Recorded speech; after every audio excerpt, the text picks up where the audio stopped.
All right, everybody, welcome back to the Aptitude Outdoors Podcast. Thanks for tuning back in today. I am talking about the roots of this podcast and why I started hunting. This is the Aptitude Outdoors Podcast, where we interview conservationists, hunters, anglers, and outdoorsmen and women to bring you the greatest stories, information, and advice from the best in the world.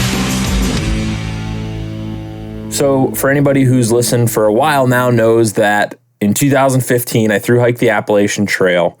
And prior to that, I got a degree in cultural anthropology, which led me down a bunch of different roads, studying both human evolution, the early history of human beings, and then I was also studying, we did a lot of environmental stuff in that. It had kind of a focus in environmental anthropology. So we're talking about how the environment and humans interact, and it got me thinking a lot about the way I did stuff. And the thing that they talked about most in this program was basically how meat and agriculture was the main culprit of a lot of the environmental issues going on, whether you want to talk about global warming or pollution, whatever you want to talk about. That was kind of the route they were thinking at the time. Granted, this was quite a few years ago, and that's what we were told to think, and we read about it, and we read all the articles and whatever. So for a while there, I became a vegetarian because I was trying to do what I thought was the right thing, try and make sure that I could do everything I had within my power to make the world a little bit better of a place.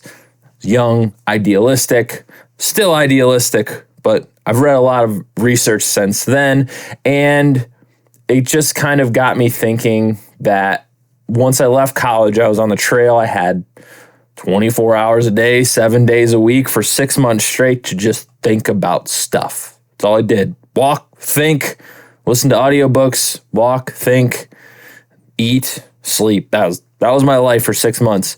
And I was starting to be like, I feel like crap out here on the trail. I'm not eating any meat. So I started eating meat again, felt better. But in the back of my mind, I knew about all the issues with food and mass-produced food and stuff like that from a health perspective, but also from a environmental perspective. And then I read a lot of books about through hiking when I prior to starting the trail, and if it had the words Appalachian Trail in it, I read it. And at the time, there were a lot of books, but not nearly as many as there are nowadays. It's like it blew up and everybody's written a book about through hiking something or another. Back then, there was a lot of underground publishers and hard to find books from people self-publishing and stuff, and I read all of them. But one I came across was called The Last American Man, and it was about a guy named Eustace Conway, and he kind of had a similar path to me. Obviously, his is way off down in the deep end of living off the grid and all this stuff and being self-sufficient, but he essentially doesn't live with any super modern stuff. I know he's on a TV show, Mountain Men or something like that. But yeah, beside the point, I was like, that's pretty cool. I don't know if I'm going to go that far with stuff, but I was reading about him on the AT, and one of the things that struck me was there's a chapter in there where he talks about killing his first deer, and up to then, everything I'd seen was hunting shows, fishing shows. Guys go out there, first try, get this huge deer. Seemed like this just like brutal thing. You shoot something, high five your buddies, whatever. And I was like, that's just not for me. That doesn't do anything for me. It just seems like a rich old guy thing or like a redneck thing. And when he talked about it in the book with him and how like an existential experience it was for him killing this first deer and how much more brutal he thought it was than what you see on TV, where it's this clean, awesome kill every time. And it kind of brought me back to thinking about like human origins and humanity as a whole and how we've kind of drifted away from, what the core of humanity was, which is, survival. Now we have a lot of other weird shit to have anxiety about, like, did I get 50 likes on my post? Like, none of this shit matters in the bigger picture. The thing that I've always been trying to get back to is like, what's it like to be a human at the core of humanity, which is a lot of time hunting, a lot of time fishing, and a lot of time thinking about your mortality and the way the world operates. At least that's what it is to me. So I decided after I read that it wouldn't be something that I would like to try. So, you know, through hiking was a big endeavor. It was a lot of fun. It was very brutal at times, but like, I don't know. It was definitely an accomplishment in my life, but I still don't see it as like the be all end all of everything I've ever done. It was just a way to get away from growing up in just a normal society, doing your typical 9-to-5 job, working, going to school, doing all the shit you're told that you have to do. And then I decided I wanted to try something different. And it kind of opened my eyes to the fact that there's many different ways to live your life. You don't have to do what everybody tells you you're supposed to do. You can literally figure it out and do whatever you want. And that's non-traditional and it's scary, but it's also more fulfilling at the end of the day when you don't have to sit in a desk chair and just do the 9-to-5 thing until you're 50, you know, whatever it is, what it is, or 60 or 7. I don't even know what retirement is at this point. I don't want to think about it. It's terrifying. But I decided I wanted to hunt when I came home. So this is 2015.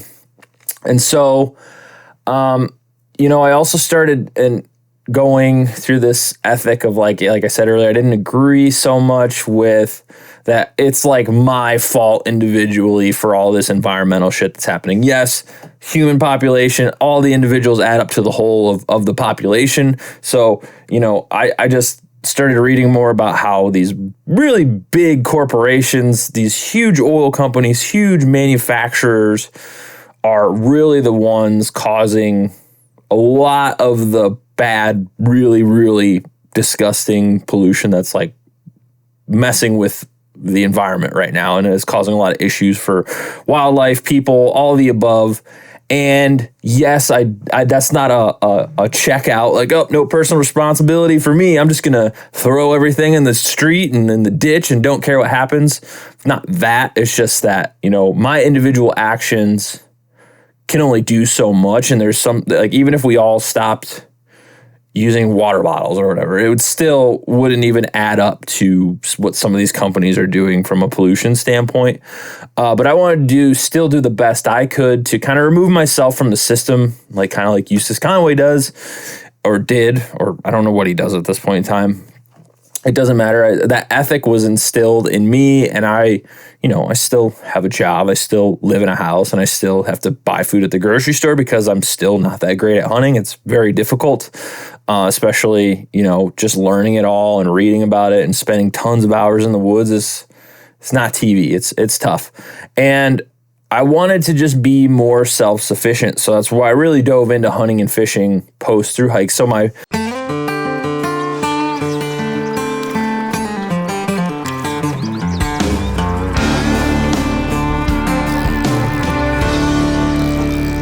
wake up early before the sun comes up. Then you drink a little coffee,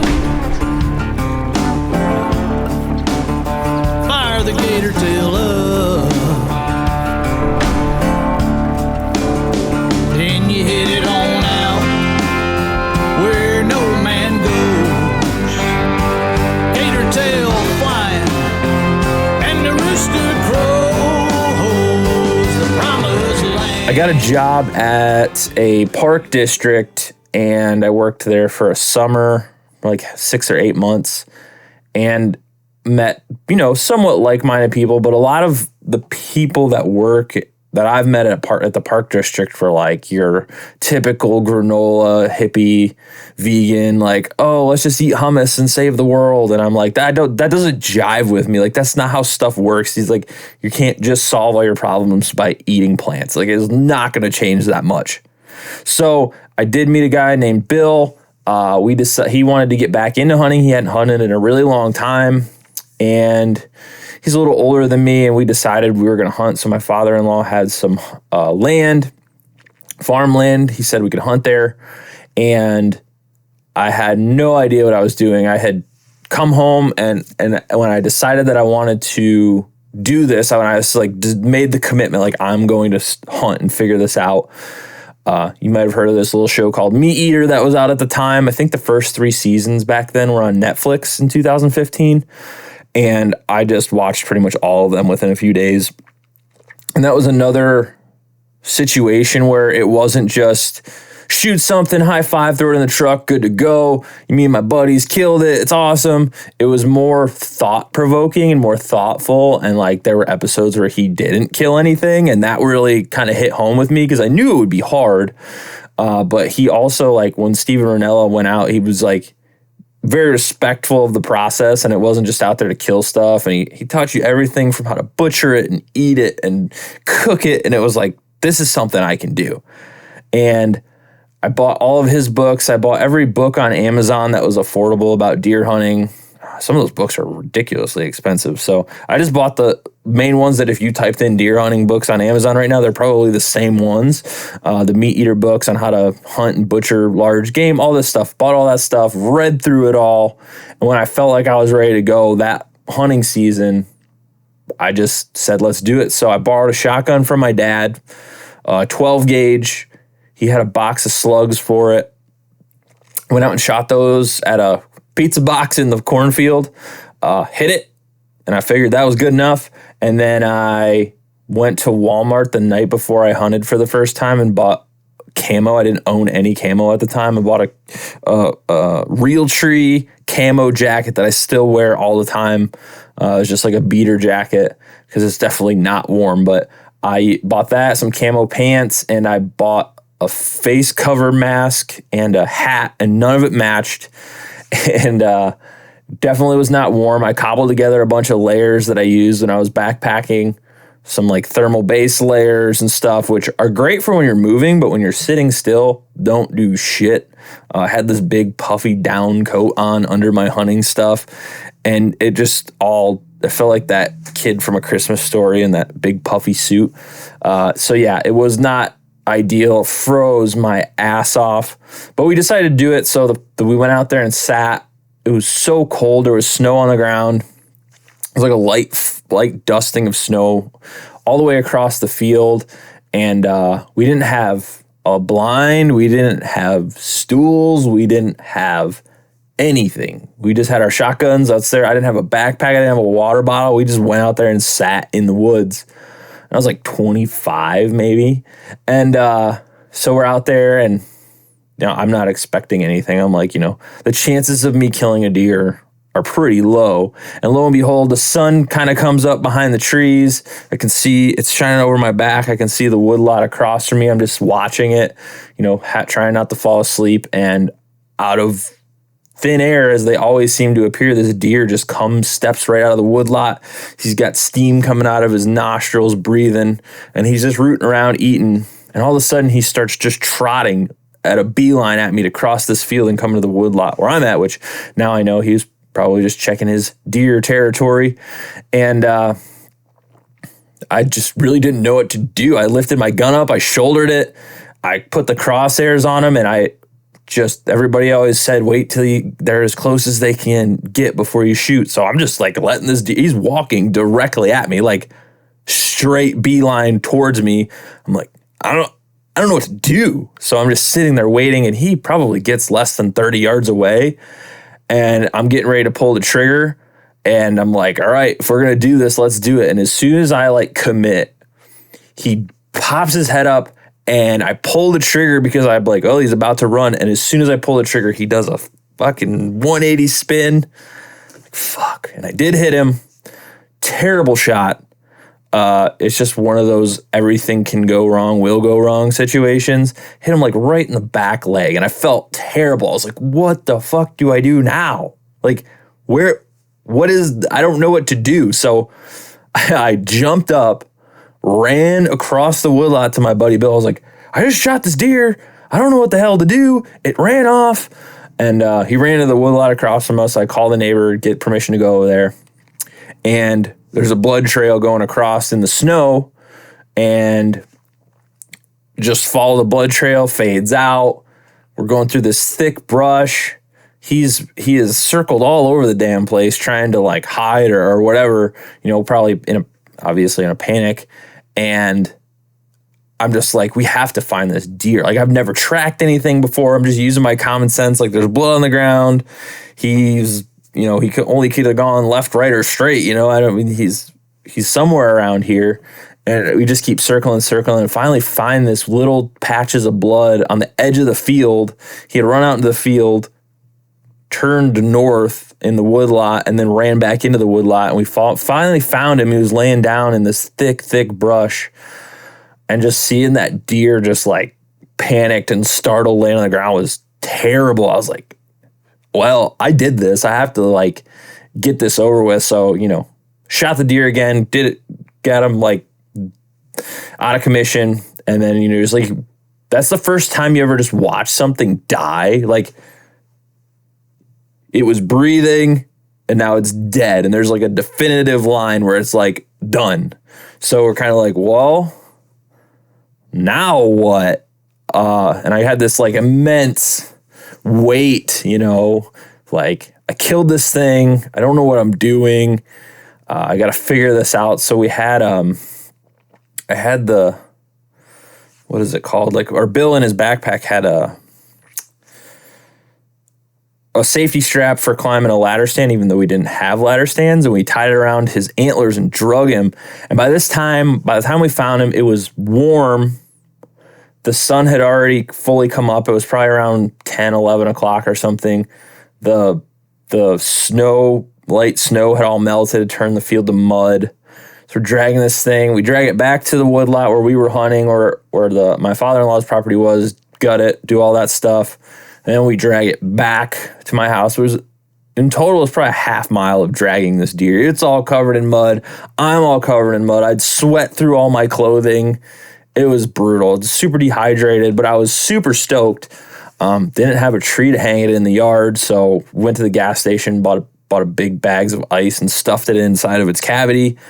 It was like probably got up into the 40s, so I was like, I don't know, is it going to spoil? What do we do?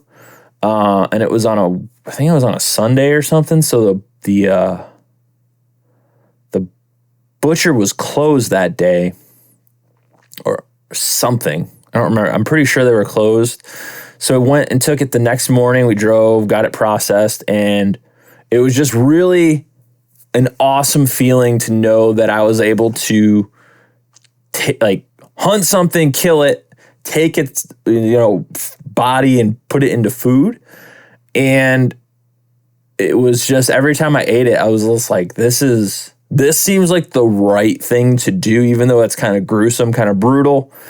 And that really changed my thoughts about hunting, obviously. So obviously no longer a vegetarian, have not been for a long time. I've read tons of hunting and fishing books since then. It doesn't matter what time of the year it is, I've always got some sort of wild game in my freezer. Like right now, this summer, I was in Florida, got fish from the ocean in the freezer. I've got tons of panfish in there, perch, walleye. I got some duck left. It's this continual cycle of trying to keep this wild game in my freezer to get me through the year. And I'm not 100%. I don't eat all wild game. It's very difficult to get that much wild game. So I obviously still go to the store and buy food. But it's definitely something that I want to get better at and want to make a part of my life. Hey, what's up everyone? James Appleton here, co-founder of Absolute Aid. Welcome to the Seek to Do More program. This program will help you help yourself by developing the daily habits that will elevate your entire life. Over the next 30 days, you'll complete the doers list every single day. And the doers list includes 1, do something physical. 2, follow and stick to your diet of choice. 3, read a real book. 4, further your education on purpose. 5, dedicate time to your spiritual life. And 6, dedicate time to your hobbies. So if you're ready to take a structured, proven approach to build the daily habits that will allow you to get the most out of yourself, your time, and your life every single day, the Seek to Do More program is your blueprint. So make a choice, commit to yourself, sign up below, and let's get started. It's enjoyable to be out in nature that much too, and it's enjoyable to learn about wildlife and know that you're aiding in conservation, which is something I learned at more over time. And it's a benefit to hunting. You're getting the food, and also you're contributing to conservation, even though it's passive. And I want to work to get a little more involved in conservation. It's just a lot to take in all at once. So gradually, I feel like I'm getting better at hunting. You know, I've graduated from, I don't want to say graduated. I've gone from hunting with a gun to mostly hunting with a bow. And that's just a continuous battle to try and keep up on staying accurate with a bow. It's just if you miss even a few months, you slide backwards a little bit. It's just a constant battle to keep up with it. But that's what it is. You have to do that. And, hunting waterfowl, which I've talked a lot more about, geese, a lot of meat on them bad boys, small game, squirrel and stuff, just keeping a variety, and so that I can hunt and eat different things often. And it fits into the way that I want to live my life. And it's not for everyone.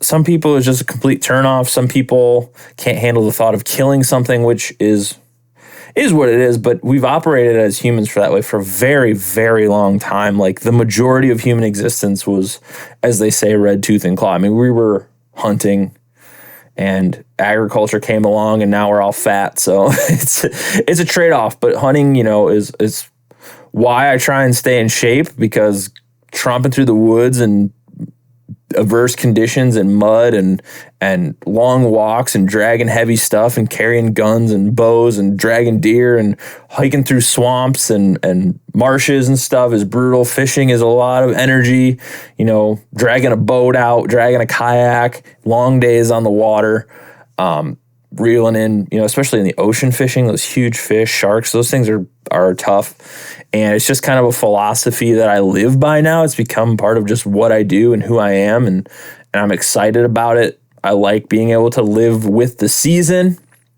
Like fishing, you can do all year round. Hunting, you can do half the year up here in Ohio. There's just so many opportunities to eat good, organic, wild food. And that's what I'm here for. That's how I started hunting. And I hope to just become a better overall outdoorsman over time. That's why I started this podcast.